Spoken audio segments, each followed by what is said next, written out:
Salamat kay mga igsoon sa panagiusa sa iglesia sa Don Carlos. Amen. The church in Don Carlos. Anong dili man Don Carlos Church? Anong dili man Church of Don Carlos? Ay, maklaro tani. Unsay buot ipasabot sa The Church in Don Carlos, ang iglesia nga naa sa Don Carlos. Kaya ang iglesia, dili ning building, kundi kitang mga magtotoo nga niya sa Don Carlos. Kung mabiyatag Don Carlos, we are the church gihapon. Ayaw gunahuna nga kita kay church in Don Carlos, isag to atas malay-balay.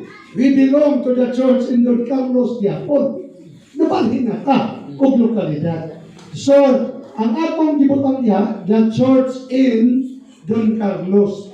Dili Don Carlos Church, kay dili ning Don Carlos. Pila ka barangay Don Carlos? 31. Dili ning Don Carlos nga tunay 31 ka barangay ang iglesia.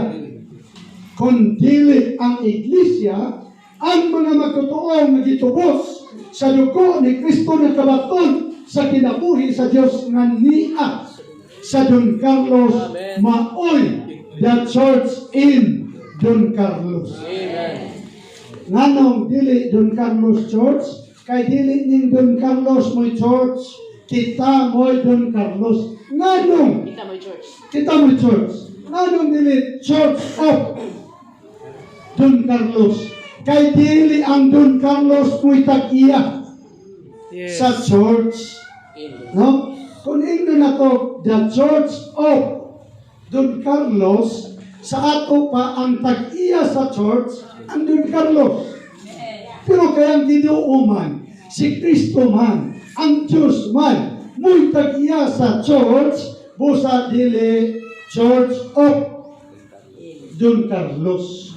Dili po Don Carlos Church, kundi Church in Don Carlos. Kay kita mga magtotoo, mao ang iglesia.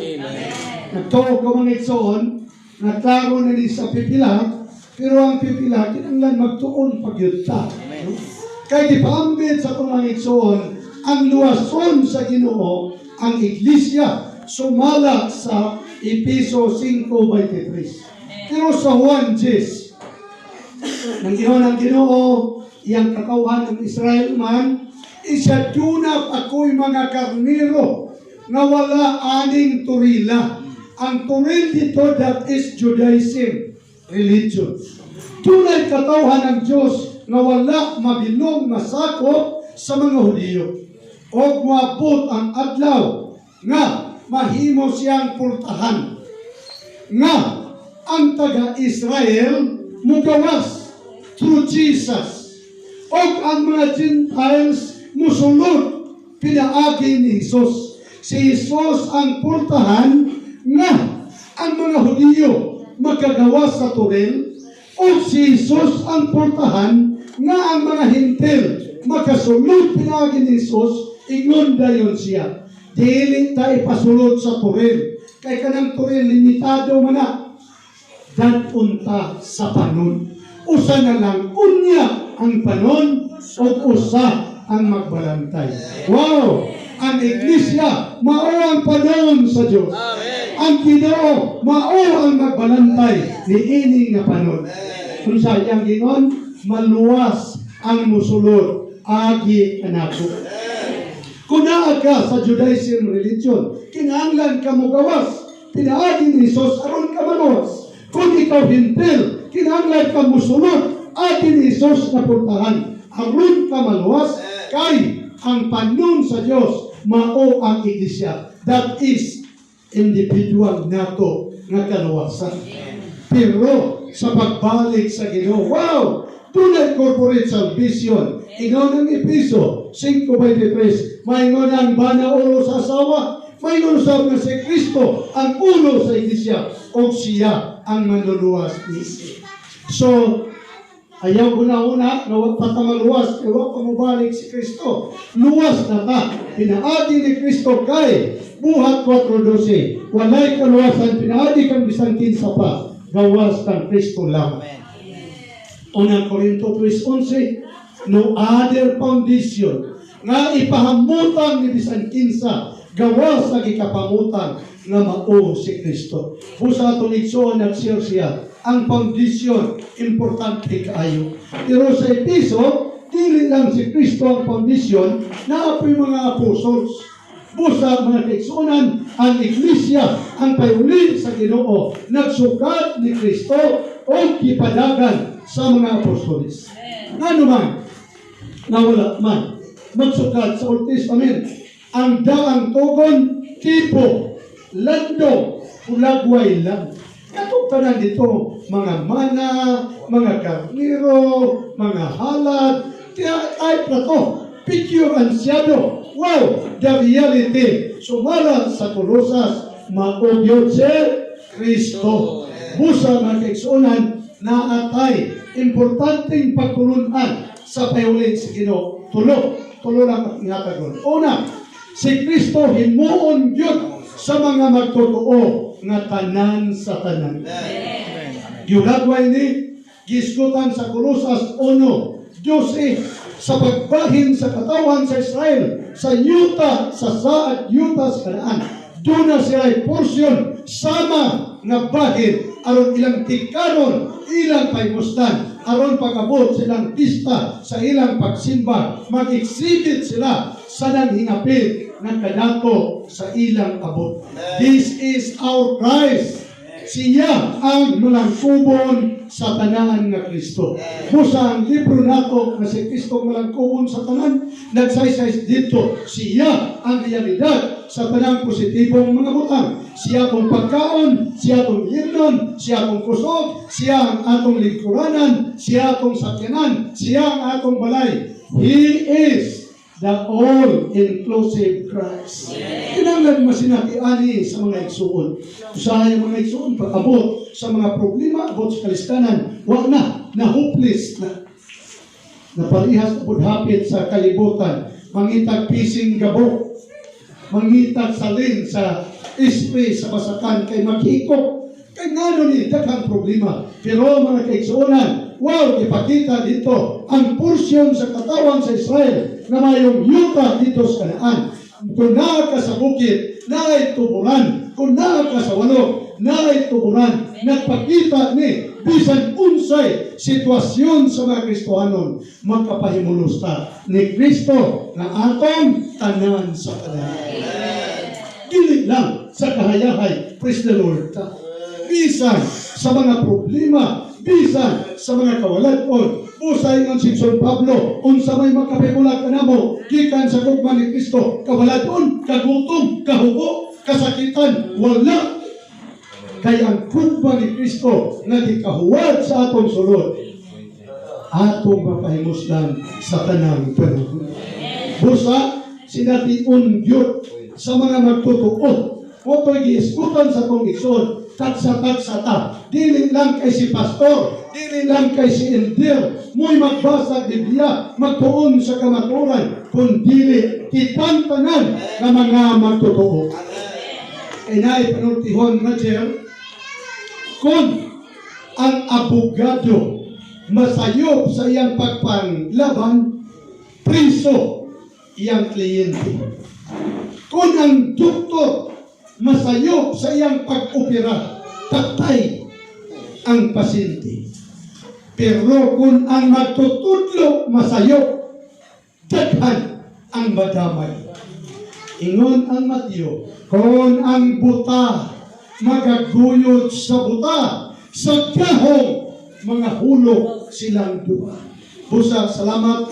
Ingon na kong igsoon, praise the Lord, karon nakakaplag na ko sa kamaturan. Parihas kami ni Brad Roger, 1972, nangaluwas mi, nagsugod, tuon sa Biblia, nangalagad po siya, bisan sa iyang kamilitary. Sa una, PC man siya, Philippine Constabulary, gidisog. Wala siya magpulis, nag-army siya, nag-retire siya sa iyang second loy. Pero sa gihapon, nangalagad siya sa Ginoo, nag-ministry, pero ang Ginoo nag-inom ko San Fernando. Mura pa siya og baka, nadagpon sa cowboy. Padulong sa katsing, giabog siya, hantod na sulod siya sa katsing, o nadagpan siya sa cowboy. Atong igsuon, giabog sa Ginoo. Aron magagawa siya gikan sa pagkamahinbakin, mahiulin siya sa iglesia na lawas ni Kristo. Salamat kayo, brother. Malipayon kayo ni, pero piling among kalipay, gamay ra kayo ni. Ang labaw nga nalipay, ang atong lagitnong amahan. Sa prodigal son, sa Lucas, samtang ang anak na mausikon, naglaroy-laroy, nagpatuyag sa iyang pagkinabuhi, ang iyang amahan, naadi ay sa pulpahan. Naghula, nagsigit tanaw, kanus mo pa uli, iyang anak na mausikon. Iyang anak mausikon, nagkalisod na, may kao na, kauban sa, nangaplay man siya, nahingo man siyang, tigpakaon o baboy, higkaon na lang siya sa loob sa baboy, ng mga biyatilis, gano'n kaya na siya, sa akong amahan, kaya hay man kayo, ang among mga buhay, di man magkaunog mga pantos, di man magkaunog biyatilis, ako nag-antos ko, asa kay mayong muulit ko. Pero, ulit na ko, nagpasala ko ni mo, o sa langit. Ayaw na ko tawgar na, di na ko worthy. Kaya nag-abusar na ko, isipan na ko ulipon. Desisyon siya, pag-ingon niya guli, wow, isugat siya siyang amahan sa kalipay ng iyang anak na nawala sa dugay panahon karon na pabalik sa iyang sabakan. Ingon naman, ang dami og mayong kupo, ang dami mayong singsing, ang dami og mayong sapatos kung sapin, kayong akong anak namatay na karon nagiuli. Wow, kasunod na siya sa panimalay siya naman, gwapo na kayong dagway, pero ang tiyan putoy. Ingon niyang amahan, pag-ihaw mo o pinatambok na bata, baka kay magkalipay ka. Nganuman, akong anak na hiuli na. Busa nag-iwan ko kanina, kung bunhan, nalipay kayo igamit ka sa Ginoo sa dugay panahon, iha sa imong denominasyon, karon na-recover ka, nahiuli ka sa iglesia, nalipay pero ingon si Brother Pert, nalipay ang kalangitan ni ining adlaw sa imong pagdeklarar, mubalik ka sa panimalay sa akong langitnong Ama. Amen. Salamat kayo mga igsoon. Unang punto, si Kristo himuon akong tanan sa tanan. Ikaduha, atong ampingan ang pagkausap. Ampingan ako ang pagkausap, magbarog ka sa sukaranan sa iglesia, usa ka lungsod, usa ka iglesia, usa ka syudad, usa ka iglesia, aron maampingan ang pagkausap. Pero gahapon pag-ulit namo, ambot nakabantay pas Brad Roger, gitawagan ni Lord ko tabato. Brad, naay mga igsuon diri nagsuroy-suroy silang atoy. Usa naghisgot-hisgot murag dili kayo ipagtaro kay pag o palagi Brad Roger, wag gani pagid siya ma-rebaptize kahapon kay kanina pa bang buntag. Pero ingon ani ang kahintang Roger, mga igsoon, kamo sa Don Carlos 31 man ka barangay, bisan kung dunay 20 ka mga tigumanan, meeting hall, dili man church, meeting hall, tigumanan, dapat mo magbarog sa sukaranan sa pagkausa, dunay local expression sa inyong pagkausa nga nausa mo dinhi sa Don Carlos. Kung dunay distrito nga dili mo apil sa hiniusang tigom sa Don Carlos, magsuspekta. Ingon ang Roma 16:17, bantay, markahi ninyo sila. Ano man eh? Basig mahimong divisive. Di man kamutsuin sa local piroset. Ako na sa isayan sa Roger kanina, pag-anhi, gayon, ang mga churches sa Bukidnon, na ay atong Bukidnon Churches Fellowship. Ang dili mo tambong sa Bukidnon Churches Fellowship, atong magkahag question mark. Ngano ka? Basig divisive di sila. Basig maglain di sila. Now, karon kay sa Southern Philippines, naaman tayo Southern Philippines Fellowship. Di man sila manambong kinsa may divisive. Kita o sila? Sila. Kay kining atong Southern Philippines Fellowship, nagsugod ni sa una pa. Basi kadungog mo, Brad, sila may gitawag SPC, Southern Philippines kuno. Kanusa nagsugod? Kinsay nagsabot? Pero kining Southern Philippines na atong gipadayon karon, nagsugod ni sa una pa. Nagkahibalo atong mga ison, sama ni Brother Lee, sama ni Brother Leo, sama ni Brother Pan, Brother Lee, Brother Papa, ug daghan pa mga kaisunan nga kindi ang pagpalakaw sa Southern Philippines na atay Southern Philippines Co-workers Fellowship. Busa, ang wala mo kunit ani, sila maoy divisive. Busa, salamat kayo mga ison, sa kakaro nakita nato atong ampingan ang pagkausa sa lawas ni Kristo sa pagbaro sa sukaranan sa pagkausa diha sa iglesia lokal. Ikatulo nga bansayon kung sa to si Kristo nga atong pahat, atong paymuslan ingon atong tanan sa tanan. Ikaduha, atong ampingan ang atong pagkausa sa lawas ni Kristo sa pagbaro sa sukaranan sa iglesia lokal, usa ka lungsod, usa ka syudad, usa ka iglesia. Ikatulo, kaya ni makain pa praise the Lord, yan naman ko sa iglesia Don Carlos. Ang ikatulo, ang pangsyon, ang kagamitan sa tanang balaan, sa tanang bahin sa lawas ni Kristo. Amen. Ato pa ni Brother Roger, wow, niya manitagha pag-iitan din nga mga mamulong. Ingos luwaton, di ko magpatagsulti kay sila daghang evaluan sa mga kamaturan. Basig ng yamid sila nga wala ko matulong. Wala ni magyamid. Pero nag-ampo mi nga matulong. Kaya mga ison mo panggit nga matulong, wala ni magyamid. Nag-ampo may Lord, ayagi, nga matulong. Tinig mo na isuuna sa pagsaysay sa kamatuoran. So, yun na among piling ha. I-change sa akin. Basta ang pahiyong sa mga isuon nahawa man sila malipay. Nalipay kayo na may pangsyon ng mga isuon. Pero kawa man matulong. Nag-ampo mi sa hilong. Lord, hayagi sila. Lord, daniha pa sila. Mahigugman nimo, magtuon nimo. Aron nitsaysay, makapatinaw sa labing sibo nga pagtulon. So, balik ko na komunisyon. Salamat din natin sa iglesia. Paimulos ka sa nagkadato sa Ginoo. Niya tayo na tsuwin sa pagkikamitay sa iglesia, sa Don Carlos, sa kaiglesianan sa Bukidnon. Pero, mo pansyon ta. Kaya ba sa inyo niya huwag natigong ta, pulo ra. Wala na di mo muampo, di mo mupambit. Gapo naman na iskola, ipakikambit ni Gioel, mapugos ang Kristiyanidad sa pagmugna o clergy and laity system. Kung saan magtigong ta, di man mo musulti, di mo muampo. Ako na lang. Ako ning hutun, di kang pagsugod, hantod mahuman. Puli ninyo. Pero akong gipatay ang inyong kagamitan sa lawas ni Kristo. Busa, binhi sa iglesia, akong gidasi ka mga ison, magpaymulos sa mga pulong sa Ginoo. Dayon, tinahanglan mo pangsyon. Panaon sa akong panakatigom, kaya puminto ng Ginoo, pinaagi sa akong pagpropisya, matukod ang iglesia.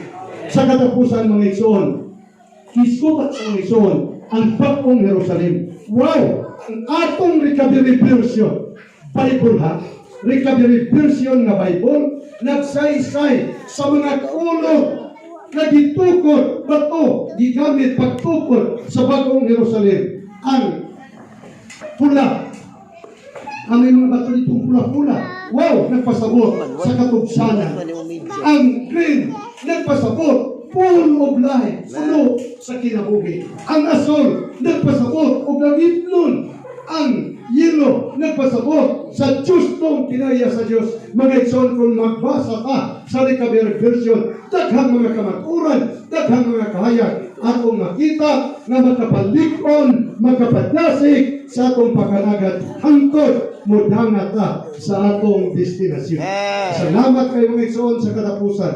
Sa diyang si Pablo nagsakay sa barko, nakian sila o gusto kayong bagyo, hapit na maguba ilang barko, ipanglabay ilang kargamento, ringon si Pablo, kung mubulat mo ni ini kasakyanan, dili mo maluwas. Mga igsoon, kadto nagpasabot sa iglesia, nga kung mubulat ka sa iglesia, walay kasiguruhan, walay paglaom, ang atong kinabuhi, kapanday ko ng Ginoo, atong higugmaon si Kristo o ang iglesia. Kunya, puliyok ka sa iglesia, ipahambit sa mga igsoon, yung si Brad Bert, magbasa man sila, asa man ingon ang Episo 5:19, mamulong tam o mga alawiton, usay di kumanatog awit sa atong kalipay, asay nakapatandog na praise, asay nakapatandog na tudlig o istansa, isulti,